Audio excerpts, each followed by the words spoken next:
Welcome to Film Studies Bling Bling, a podcast dedicated to the big and small treasures, known and hidden gems of film studies.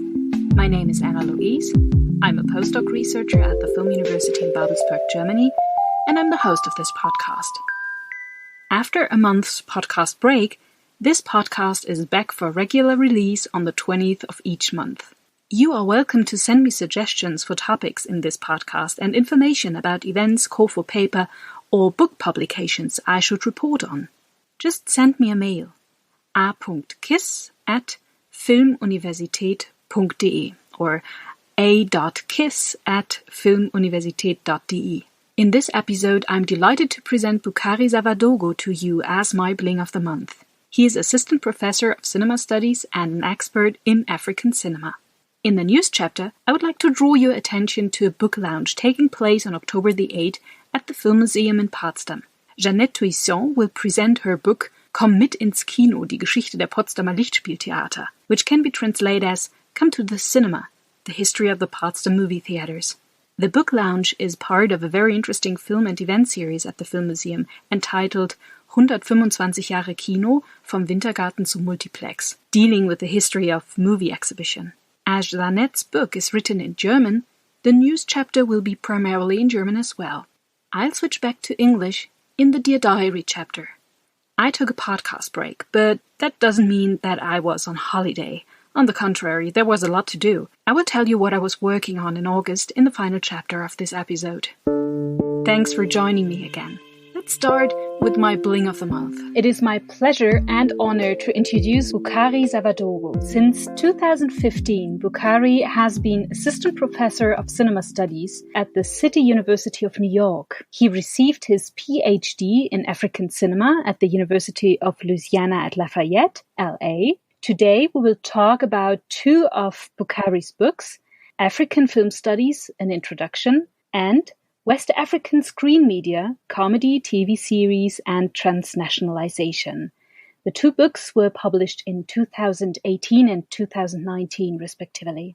In addition to his books, Boukary has published numerous book chapters, articles, and film reviews. He has published extensively on African cinema, on aesthetics, distribution, genres, and culture and gender in African film. Furthermore, he is film review editor of the African Studies Review. Boukary is also an enthusiastic teacher. Among his courses are introductory classes in film studies, lectures on the history and theory of film, and in-depth courses on African film history and theory. In addition to his academic work, Boukary is involved in academic and community service and is also very active in science communication. He is above all working creatively. Hello, Boukary, and welcome to my podcast. Hello, thank you for having me. My pleasure. It's a pleasure for me. Let us start our talk with your creative work and your contributions to science communication. Tell us about your comedy web series and the African Cinema Talk series. For the comedy series, it grew out of, I will say, kind of random encounter because at that time I was doing field work in Burkina Faso on comedy, and someone approached me and said, "Hey, you live in New York and I know some of the best Burkinabe comedians who live also in New York. Why don't you interview them?" So I got, when I returned to New York, I got in touch with those comedians, and the project they wanted was a feature-length film. And I told them right away that I personally didn't have the funds to make a film, but I would be happy to do everything possible within my means to help them, basically get back to screen media. So since at that time also the English was not really top notch, so I just asked them, okay, let's do a comedy series on African immigrant experience in New York, so that, okay, you will just play your own experience in New York as a newcomer, and also we'll do the series in French language because we have a very large French-speaking West African community in Harlem and also in the Bronx. So, and that's how, I did 2 seasons of comedy series, which is really, anchored around the African immigrant experience in New York. For my African Cinema Talk series, that also grew out of my interest of really sharing African cinema beyond academia. So I started doing very short, like 5 minutes long videos that I will post on YouTube, where I will basically just take a topic, could be technology or women or the history of African cinema. And because what is really, my motivation is, was at the time and still is, how really to get the conversation around African cinema to go back to, I would say, really to the grassroots level, so that, a lot of people can appropriate, know more about African cinema, so that it's not only a conversation among scholars. These are what I can say about my comedy series and also the African Cinema Talk series that are both on YouTube. And I would say that your creative work and naturally your contributions to science communication are informed by your rich academic work. So let's talk about one of your recently published scientific works, African Film Studies and Introduction. In your acknowledgements and in the introduction to your book, you explicitly thank your students. Tell us about the connection between the textbook, your teaching, and your students. Yeah, the connection resides in the fact that the students express the need and the desire to have a course material. And maybe I should, fill in a little bit of the background for the listeners. Is when I joined the City College of New York, 2015. I was, teaching one class on African cinema, and the first day of class, student came up to me and said, "Hey, professor, is there a textbook we should buy for African cinema?" And at that point, it was kind of light bulb that went up, and I'm like, okay, is there any textbook on African cinema for undergraduate? And I kind of, did it. Yeah, I didn't. Any title didn't come to my mind. So, but I said, okay, anyway, I don't pretend to know everything that is published on African cinema, but so let me go online and do some search. I did and didn't yield, significant, results. I think I only saw one textbook on African cinema at that time, and it was published in England, and it was basically a high school textbook. So that's kind of an inspiration, and I told the student right away that, okay, there is no textbook, but I will be providing most of the material for them throughout the course. And after that semester, the next semester, the spring 2016, I started really, putting together the material that I developed in the previous semester and also that I was developing at the time. So this is how really I came to the textbook, which is basically confronted with the demand and the desire of the students to have course material that they can go back to whenever they want it. That's one of the reasons why I really wanted, to have this textbook. And with this background, it becomes clear and makes totally sense that you have chosen for your textbook a very accessible language, I would say. So I often find it, to be honest, a challenge to keep my writing style concise and not produce tapeworm sentences. How did you deal with that? How did you manage to develop and maintain this very accessible writing style for this textbook? For this textbook, in writing it, the guiding principle for me was and still is that knowledge has to, in this case, knowledge around African cinema, knowledge has to go beyond the walls of academia into the general public. Because most often, if you take African cinema, almost most of the books published are basically scholarly conversation between us, between experts, between those who are already knowledgeable about African cinema. So that we have a big chunk, a big segment of the public who are basically cut off from that conversation. And also, if you have to go back to the origin of cinema, grew from a very popular origin, into into academia. So for me, as if, going back to the roots of cinema, make it more accessible and also expand the conversation into the general public, because African cinema, different practices of African cinema and traditions are really very popular right now around the world. So I think that the general public and the students need to have this kind of textbook in the hands to read, and also the general public. And you also find a clear structure for your book. First of all, you ask what is actually meant by African cinema. You propose that the term African cinema is not a self-explanatory label, but needs, on the contrary, a lot of explanation, given diverse cinematic traditions and productions and distribution practices on the continent. This introduction is followed by 3 chapters on history, aesthetics, and criticism.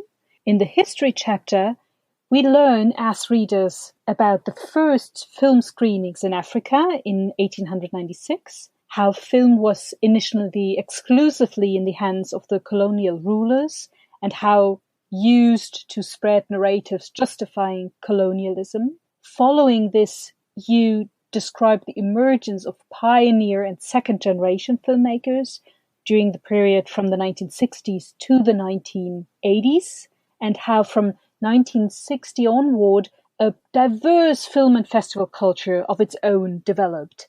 In your work, you describe a film culture characterized by diverse movie-making traditions and an equally diverse filmic corpus. You describe a continent-wide film culture with a wide spectrum of filmic practices, from political documentaries and the cinema engagé, educational and didactic productions, animation and the artistic auteur cinema, Francophone African cinema, and finally video film and the commercial Nollywood film industry. And you outline how the latter was promoted through technological innovation that set new trends in African filmmaking in the 1990s. And furthermore, you describe parallels between African cinema and African American cinema. Would you like to tell us something about these very interesting parallels? Yes, for the parallel between African cinema and African American cinema, we can see clearly similarities and also points of divergence. So the first parallel is the context in which both cinematic practices came into being. Both were born into contexts where they reacted to injustice and subjugation. Because if you take the case of African American cinema, we can trace back the birth of African American cinema to, I would say, to the reaction to the birth of a nation, 1915, where you have a racist portrayal of blacks. So that will trigger, lead to reaction of, at the time, filmmakers like Oscar Micheaux, who may be regarded as the father of African American cinema. And the same token that Ousmane Sambène has come to be known as the father of African cinema. So you clearly see for the African American cinema reaction to the stereotypical on-screen portrayal of blacks at the same time. And we see for the case of African cinema, it was born really with this mission, or perceived as a mission, where cinema is political and cultural liberation instrument. And that really, and we have to put it in the context of the 1960s with the independence. So we can see clearly in terms of birth, 2 practices where, came into being in a context of injustice and reacting to, demeaning representation and caricature. And the second parallel that can be made is African cinema and African American cinema can be categorized as really independent cinema in the practices and also in the production and the distribution. So African cinema is not about really a Hollywood style studio big budget production. You look also at African American cinema, it's not also the big budget Hollywood type of a production, yes, we have African American actors in big budget movies, but that's a side note, is not encompasses, is not indicative of the whole industry. And the third parallel that can be made is how African cinema and African American cinema had some point of contacts. And if we look very early on, which is in 1935, a film where we have Paul Robson, the African American, who plays in The Sanders of the River. And he played an African king, and the movie was set in the British colony of Nigeria at the same time. So, and then we move fast forward to the late 20th century and early 20th century. We've seen a lot of African American playing in African themed movie like Coming to America, where we have Eddie Murphy playing an African prince. Very recently, we can take the case of Black Panther. So those are the parallels that can be made in terms of the birth of those two cinema, also as independent cinema, and also points of contact between the two. In the chapter on aesthetics, you have chosen 3 categories: cinematography, animated film, and African film scores. Why this selection? The selection has to be understood within the general framework that I wanted something that it goes beyond the traditional, paradigm of social critique, thematic analysis, or material condition of production and distribution, because for a really big segment of the scholarly intervention on African cinema, those are centered around, I would say, non-technical analysis. So I wanted, by talking about cinematography, animation, and film score, something that goes beyond really the non-technical analysis, because I think this is important. Because if you take the case of cinematography, African films are mostly shot on location, which is, which is kind of in contrast to Hollywood, more studio filmmaking. So if the film are shot on location, that means that this is cinematic practice really plays, or this is a practice where the use of a camera work plays a very significant role in terms of framing, being the camera distance, angle, or mobility, but also how the camera helps to bring into the fold, into the meaning construction, the local setting. And for the case of animation and film score, Africa has a long tradition of animation. And the first animated film is by a filmmaker from Niger, Mustafa Alassane, and I think it's 1965 or 66. So it's very early on, almost at the same time of Black Girl by Samben Ousmane. But very few people know about it, and from the mid 60s into to today, animated film and series in Africa is really one of the booming sector, and that needs to be known, and more work need to be done. Likewise, we have film score. It's very hard, almost I would say impossible to picture our own experience of cinema without music.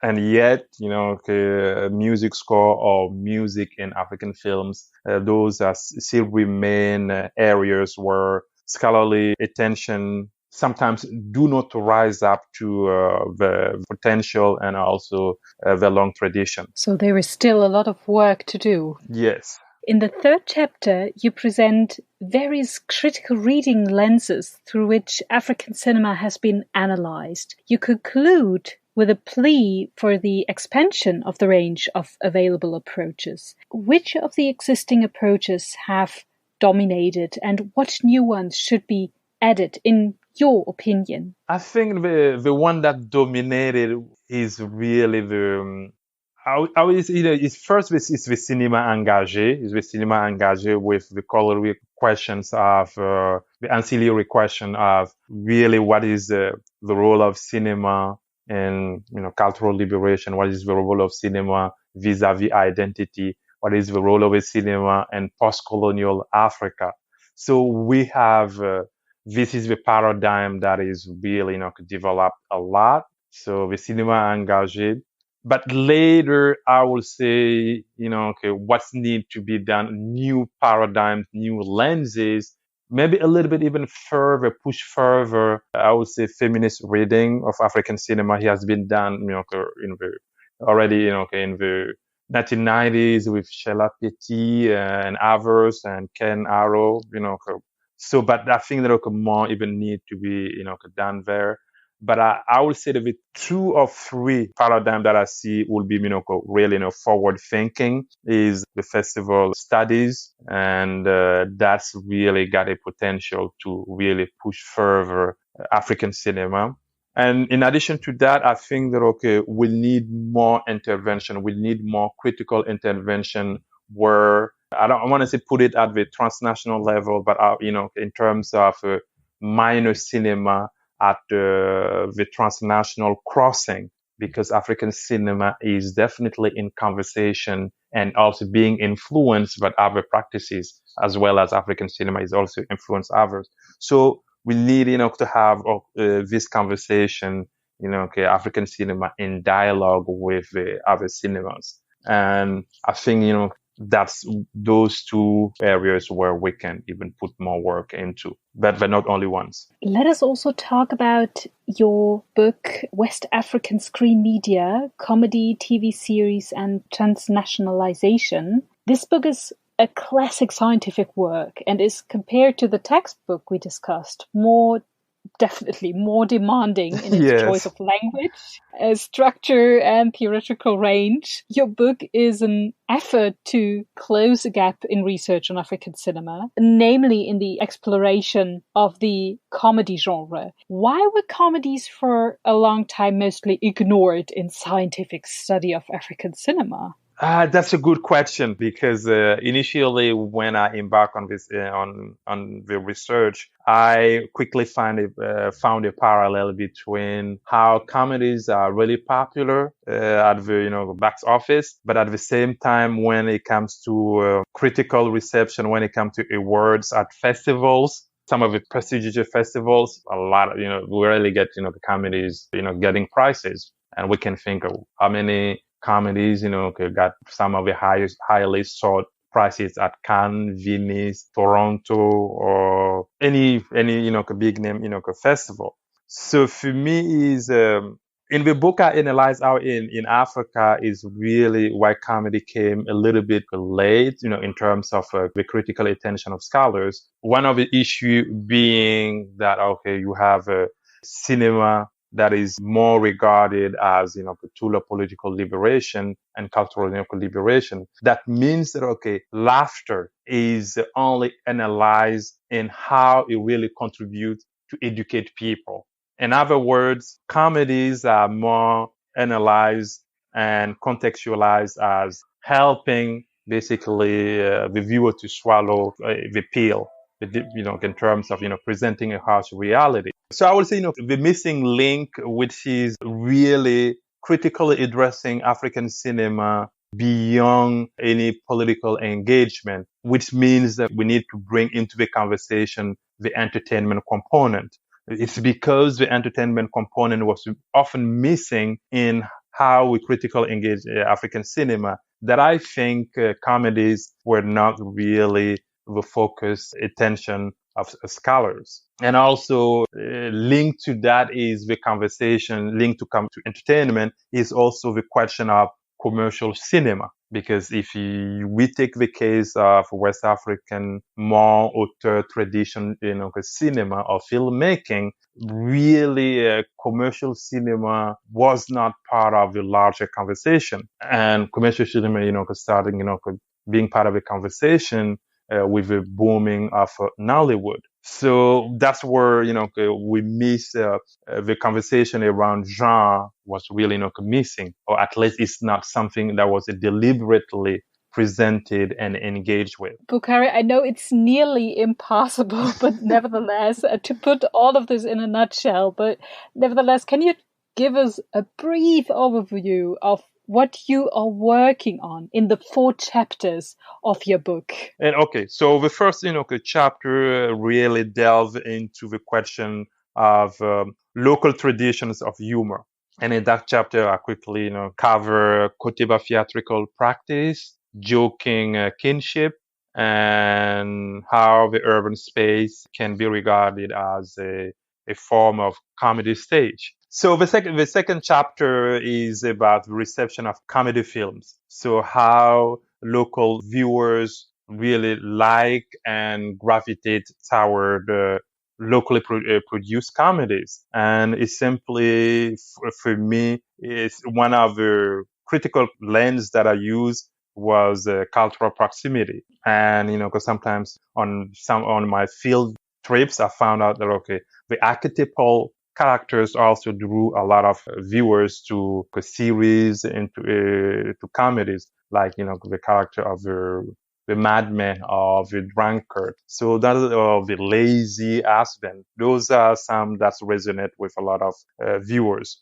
And then the third chapter was about the transnational forms of distribution, where I kind of link comedies, the production of comedies, TV series to the corporate intervention in African cinema and its ramification on the economy of image and also the image circulation. So, and we can take a very example present day, like for example, Netflix that produced Queen Sono, the Queen Sono series a few months ago, 3 months ago. They also produced Blood and Water. And I learned just last week that NBC Universal is teaming up with Star Times to broadcast children content in Sub-Saharan Africa. So to say that, okay, the transnational platforms of distribution is really a question that is present and of significant relevance. And the last chapter of the book really addresses appropriation of genre and paradigm shift, where in terms of paradigm shift, where I was making the case that entertainment is more and more pronounced in African cinema in terms of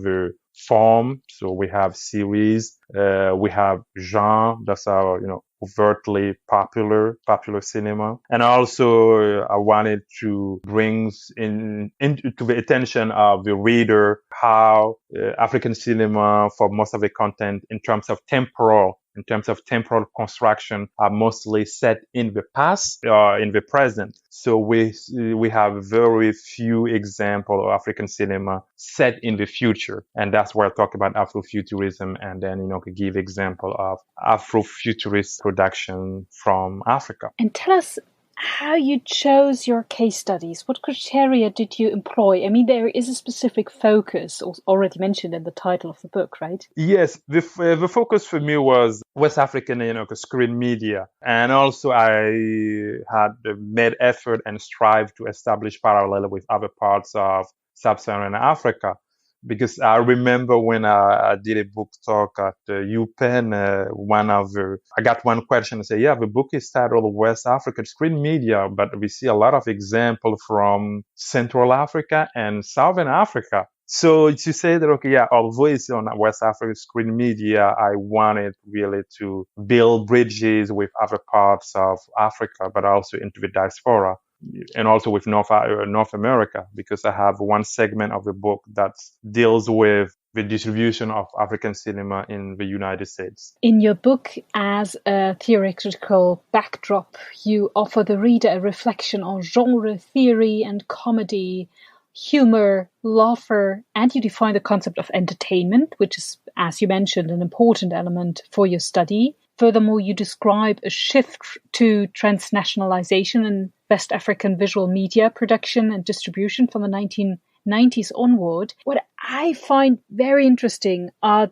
these connections you describe between local traditions of humor and the transnational. Can you explain this connection with one example, maybe? I will take the example of the Koteba theatrical practice, which is a centuries-old practice, as found originally in Mali, but also you find it in Côte d'Ivoire or Ivory Coast, Guinea Conakry, Burkina Faso. So already with Koteba, we have here a transnational cultural practice. And second, if we take most of African actors, at least up to the early 2000s when we started to have film school. Prior to that, most of them came from theatrical background. And that theatrical background is really, shaped sometimes by the Koteba tradition. And with humor and also with transnational television, stations across West Africa, we have not only one cultural practice that cut across different countries, but also cut across predominantly theater actors in African cinema. But also on top of that, we have, in terms of distribution, we have transnational TV corporation that brings this content even much further beyond the confines of those 4 or 5 countries in West Africa that share this cultural practice. And this is where the local tradition of humor and the transnational really feeds on each other, where we have a lot of intersectionality. There are many more aspects of your publication that we should talk about. For example, your research on the city as a comic space in African cinema, or on the Ivorian comedy tradition, on archetypal characters, and the and definition of masculinity and gender roles in comedy films. But unfortunately, we have to come to a conclusion. So let me ask you in closing, would you say that African cinema is visible enough within the discipline of film studies, or do we need to make more efforts to increase its visibility? African cinema is still on the margins in the larger field of film and media studies. That's a fact. And I will say even worse is African film studies is underdeveloped on the continent. And let's be real and ask ourselves a very simple question. How many universities or institutions of higher learning on the continent have curricula on African cinema? I would say very, very few. So more efforts and initiatives are definitely required and needed urgently. What are you working on right now? What might we read from you next?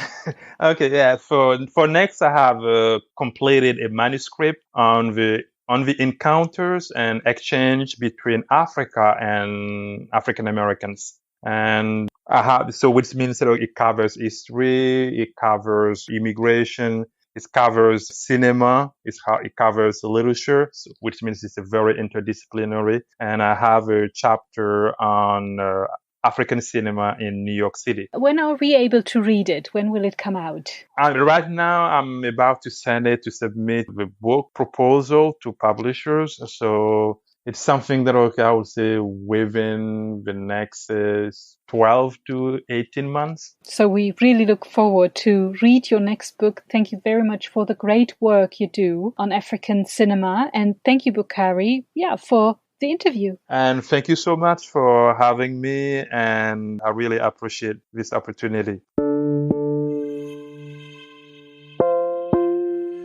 This is the news chapter. On October the 8th, a book presentation will take place at the Film Museum Potsdam. It's about the book Komm ins Kino, die Geschichte der Potsdamer Lichtspieltheater. Come to the cinema, the history of Potsdam movie theaters. I spoke with the author, Jeanette Toussaint, to learn more about the book.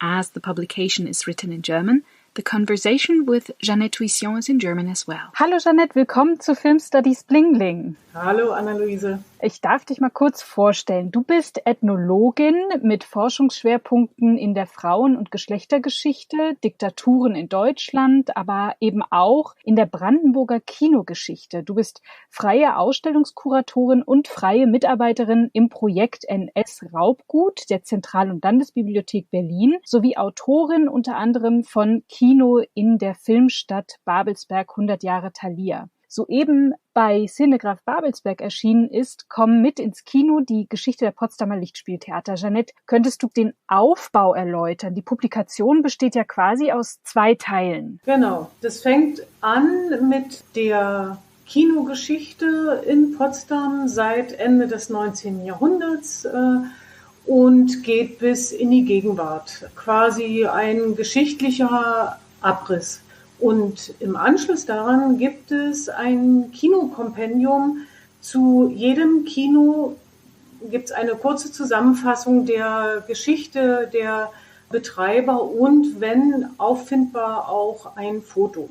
Und im Vorwort, das der Philipp Stjasnin, Kollege von uns, geschrieben hat, heißt es, dass die Publikation Ergebnis langjähriger Recherche ist. Wann hast du denn mit der Forschungsarbeit begonnen und was hat dich zu der Befassung mit der Potsdamer Kinogeschichte eigentlich motiviert? Also ich habe 2011 begonnen. Also dazu muss man auch sagen, ich bin Potsdamerin und bin auch kinosozialisiert hier.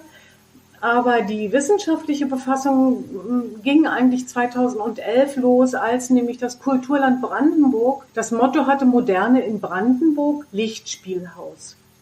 Ich habe eine Zeit lang im Buchladen gearbeitet, neben dem Kino Thalia, und hatte dann, als das Motto aufgerufen wurde, gedacht, oh ja, das wäre doch mal spannend, jetzt was zur Geschichte des Thalias zu machen, zumal die auch gesagt haben, die Betreiber, wir wissen nicht viel und wir haben auch keine Zeit, es zu recherchieren. Wäre toll, wenn es mal jemand macht.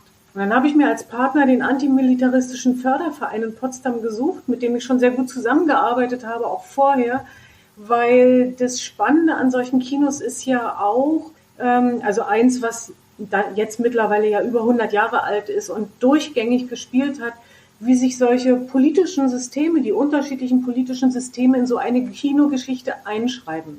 Das war die Initialzündung. Und danach kann ich nur so kursorisch sagen, folgte dann auch mit dem antimilitaristischen Förderverein eine Wanderausstellung zum Thema Kino und Kindheit, also wirklich der Ort und die Bedeutung für Kindheit in verschiedenen Systemen. 2014 eine Überblicksdarstellung, auch im Rahmen eines Vortrages und ja, eine Publikation im Jahrbuch für brandenburgische Landesgeschichte und dann als erster für mich Höhepunkt das Buch zum 100-jährigen Bestehen des Thalia 2018, das du eben angesprochen hast. Und lass uns doch mal in die aktuelle Publikation, die sozusagen aus dieser langjährigen Beschäftigung mit dieser Thematik erwachsen ist, da mal reinschauen.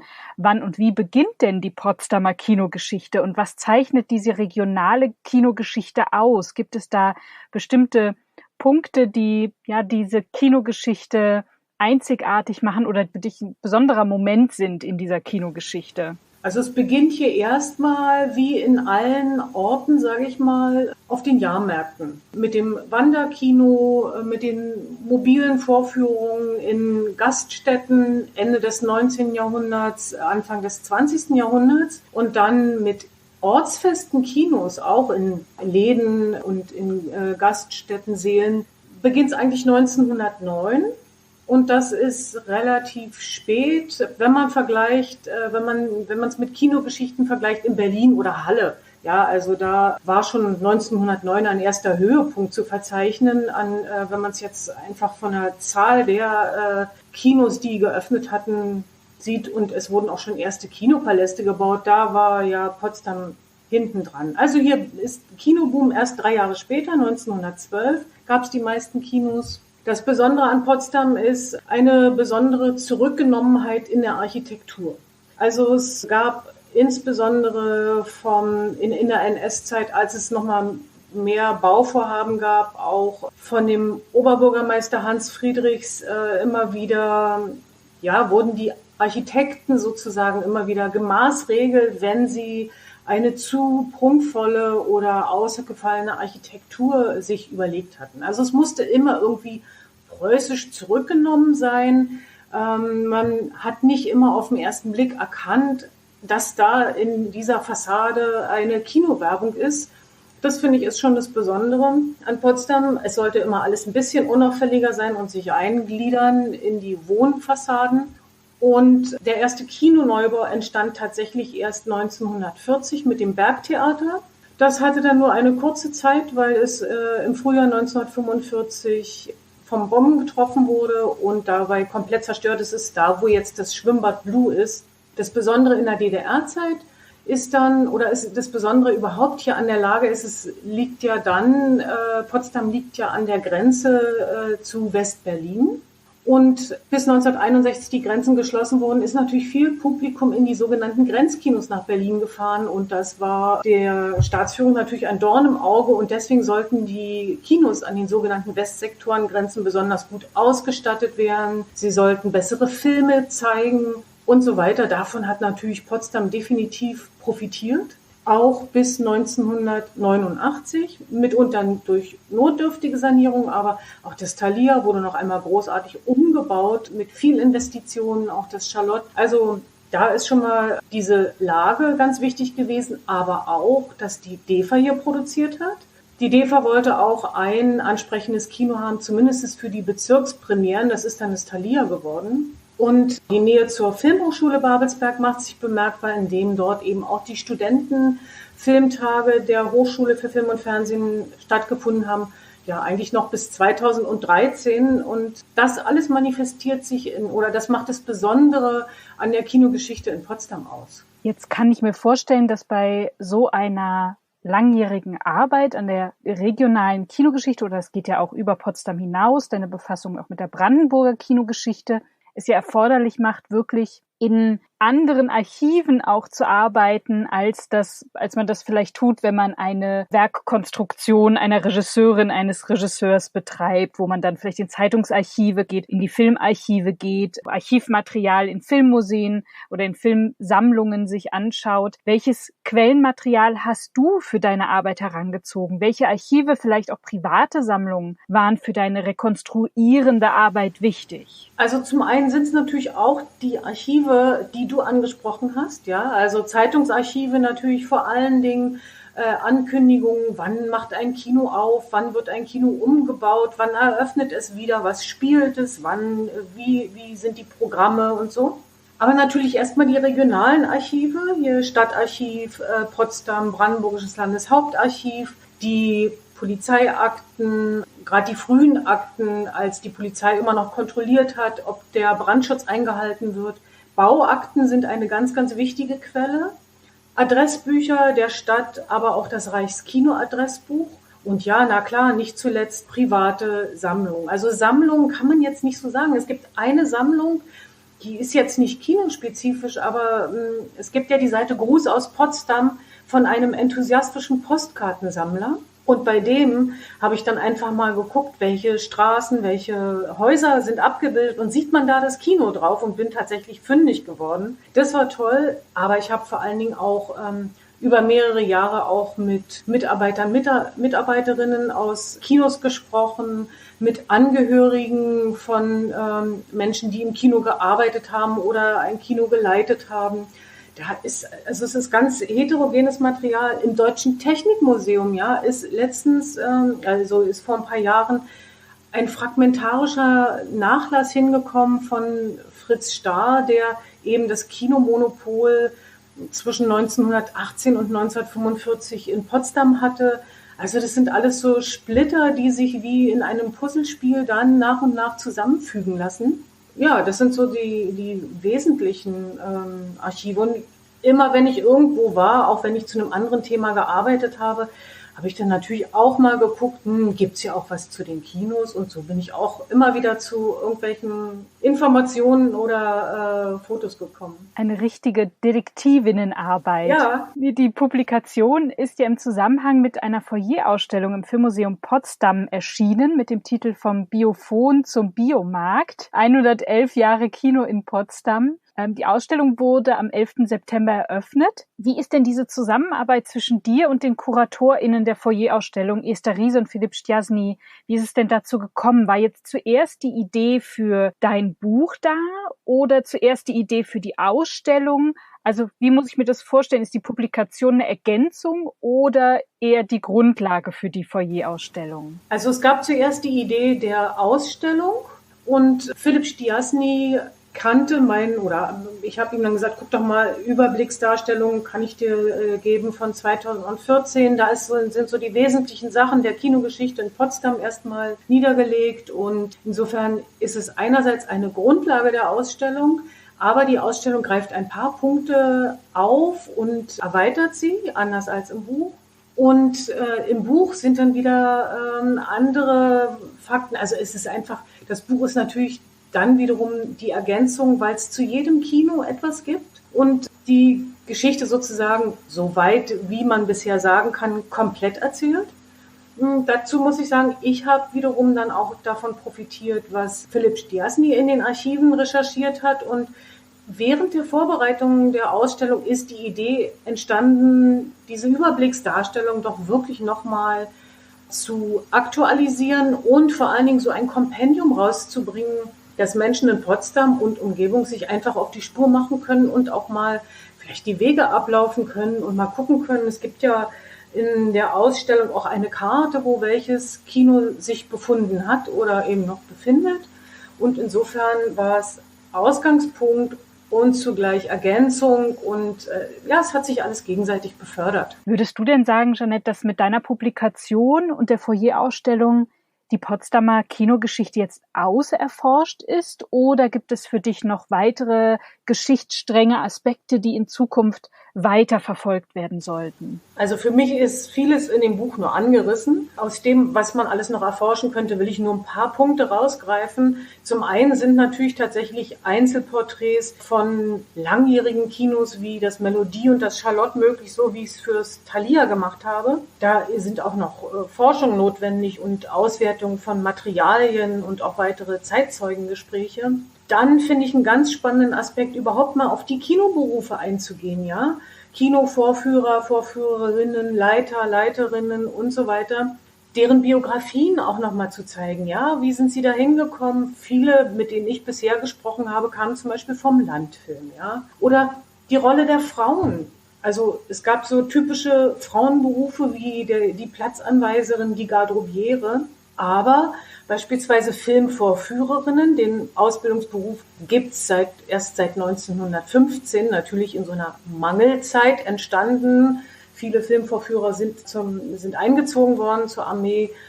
Dann wurden die Frauen sozusagen auch zugelassen zu diesem Beruf. Aber da gibt's keine Forschung zu, ja. Da würde ich einfach gerne mehr machen und das kann man dann auch regional nochmal gucken. Gab's hier eigentlich Filmvorführerinnen vor 45? Also für nach 45 weiß ich's. Und Ausbildung an sich, also es war ja in der DDR-Zeit auch ein Ausbildungsberuf. Es gab die Zentralschule für Filmvorführer in Halle, ja. Da würde ich auch gerne noch mal mehr dazu machen. Oder Potsdam als Garnisonsstadt und die Auswirkungen auf das Kino. Es gab zum Beispiel hier im Bornstädter Feld das erste Kinolazarett Deutschlands 1916. Also da gibt's auch noch mehr Verflechtungen zu Potsdam als Garnisonsstadt als das, was ich bisher erforscht habe. Wanderkinos, ja, in Potsdam und Umgebung ist auch nur angerissen. Da gibt's auch noch viel mehr so von den Familien, die sich hier in der Umgebung niedergelassen haben und regelmäßig hier waren. Der Landfilm, der auch mal in Gaststätten am Potsdamer Stadtrand da war, aber eben auch das Land Brandenburg bespielt hat. Also, du hörst, es gibt noch viel zu machen und ich finde, man kann noch mal eine richtig große Ausstellung machen mit Kinoobjekten, wo man mal so richtig große Sachen auch zeigt, ja. Was weiß ich, Fassadenbuchstaben oder was eben für Objekte zusammenkommen, die man in so einer Foyerausstellung nicht zeigen kann. Erstens, weil der Platz nicht da ist und zweitens, weil die Lichtverhältnisse im Foyer doch zu schlecht sind. Also da braucht man dann schon einen anderen Raum, der konservatorisch bessere Möglichkeiten bietet. Aber mit Ralf Forster, dem Sammlungsleiter des Filmmuseums Potsdam, wir haben schon mal zusammen rumgesponnen, was man für eine andere Kinoausstellung machen könnte in einem größeren Kontext, wo man dann auch Potsdamer Kinogeschichte mit anderer Kinogeschichte, anderen Städten oder auch anderen Ländern mal vergleichen kann. Dann hoffe ich sehr, dass ihr da dran bleibt an diesen Projekten. Ich finde auch ganz besonders spannend die Frage der Gender Balance oder Imbalance in diesem Bereich, also weil das fällt schon auch auf, dass es meist eben das, was existiert, Geschichten von männlichen Filmschaffenden sind, und da wäre es natürlich total toll, das auf diese Weise sowohl regional als auch darüber hinaus zu ergänzen. Ich wünsche dir ganz viel Erfolg mit der Buchpräsentation und beim nächsten Mal werde ich versuchen, Birgit Acker zu sprechen zu der Film- und Veranstaltungsreihe, die sozusagen diese Buchpräsentation auch noch umrahmt, um das Bild noch zu vervollständigen, was für ein Programm im Filmmuseum gerade mit einer Publikation, mit Filmen, mit der Foyerausstellung, mit Vorträgen und vielem mehr zu erleben ist. Vielen Dank, Jeanette. Ja, gerne. Ich habe mich gefreut, dass du mich eingeladen hast. I would like to note that the publication and the foyer exhibition we talked about in this news chapter are part of a film and event series at Film Museum Potsdam. 125 Jahre Kino vom Wintergarten zu Multiplex. 125 years of cinema from Wintergarten to Multiplex is the title. With the help of lectures from experts in the field, a cinema narrator, a juggling act, live music, a sound collage, this film and event series gives an idea of how the practice of movie exhibition has changed over time. From the first screenings as part of the program of variety theaters to screenings in fairground cinemas, from the picture palaces screening silent movies accompanied by live music performances to the cinemas of the 1950s, from open air to multiplex cinemas. The idea behind the series of films and events is that visitors can, to a certain extent, relive the experience of each historical situation. The film and event series opened September 11 with the Wintergarten program of the brothers Skladanowski from 1895 and will continue until August 14, 2021. In the next few days, I will ask the curator, Birgit Acker, if she would like to tell us a little more about the film and event series in this podcast. This is the Dear Diary chapter. Here I report on my own research work or on interesting topics I have come across in my everyday research. The last month has been a tough one. Several nights with only 4 hours of sleep, lots of communication and a lot of output. What was going on? Well, on October the 3rd, we will celebrating the 30th anniversary of German reunification. Every year, the main event celebrating Germany's reunification takes place in a different German city. This year, the celebration was to be held in Potsdam. It had actually been planned that in a few days at the beginning of October, up to 500,000 visitors would celebrate a big party together in Potsdam. Various events, concerts, and a host of participatory activities were planned. Then came Corona.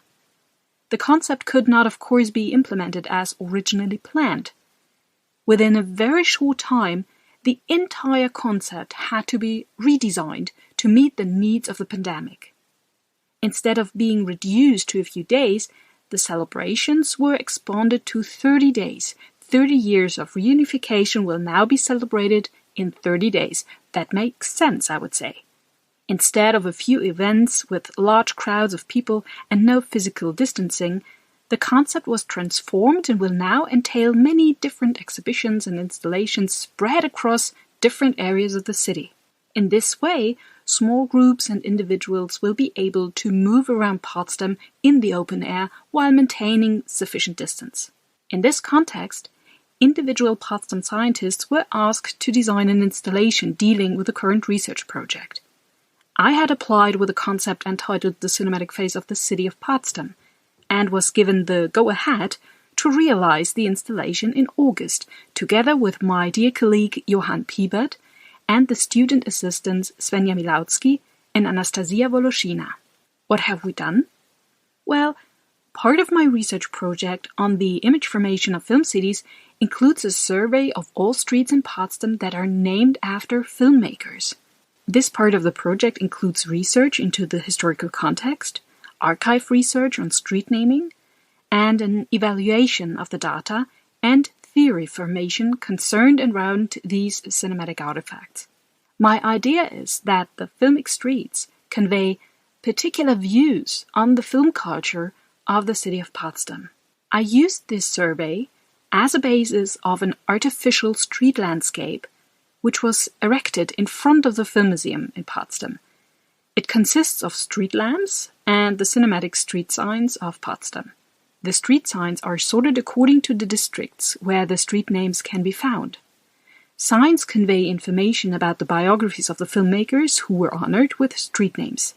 In addition, short theoretical texts suggest that street landscapes can be understood as palimpsests, cultural arenas, and performative spaces. Here I mainly refer to Reubenrose Redwood, Derek Alderman, and Maus Azariahu's research, and their publication the political life of urban streetscapes, naming, politics, and place. The installation does not present research results, but raises questions. For example, which filmmakers have been honored with a street sign so far, and for what artistic achievement? What does the work of each filmmaker stand for from an individual perspective and beyond? Which artist honored with a street sign could be problematized, and why? Which film professions are represented? In what cinematic genre did the filmmaker work? Feature, documentary, animal film, etc. What about race, ethnicity, and gender balance? What kind of film history do the street signs document? Who is part of this story? Who is excluded from it? Due to the current controversies over and naming of streets, these questions are particularly relevant. Furthermore, the installation informs about filmic street signs that no longer exist or have yet not come into existence. For example, under the National Socialist, there was a Film Academy Street in Potsdam, which was given the name August-Bebel-Straße in 1945. For contextualization purposes, we also provide a few clues as to when street names were designed in Potsdam by means of administrative act. The installation aims to encourage people to literally walk through the streets and to make an independent evaluation of the narrative. A narrative that is shaped by specific ideas about filmmaking and film culture, as well as gender imbalance. A narrative that has complex relationship to the urban history of Potsdam. A narrative that also documents cultural political conflicts within the urban society. The installation can also be understood as a general stimulus to critically examine urban space and street naming politics. From September the 8th, people are free to engage with the installation in front of the Film Museum in Potsdam. It will probably remain there until mid-October. If you want to have a virtual look at the installation, please visit cinematic-city.projekte-filmuni.de. As a next step, I will present a scientific paper in which I give an evaluation of the questions cited above and my own answers. Thus, the installation is, in a certain sense, a special form of science communication, I would say. Instead of presenting results, however, the doing of science is presented. And the visitors are, in turn, invited to do their own research via the installation. That was Film Studies Bling Bling. The next episode will appear on October the 20th. Thank you for your interest in film studies. And until next time,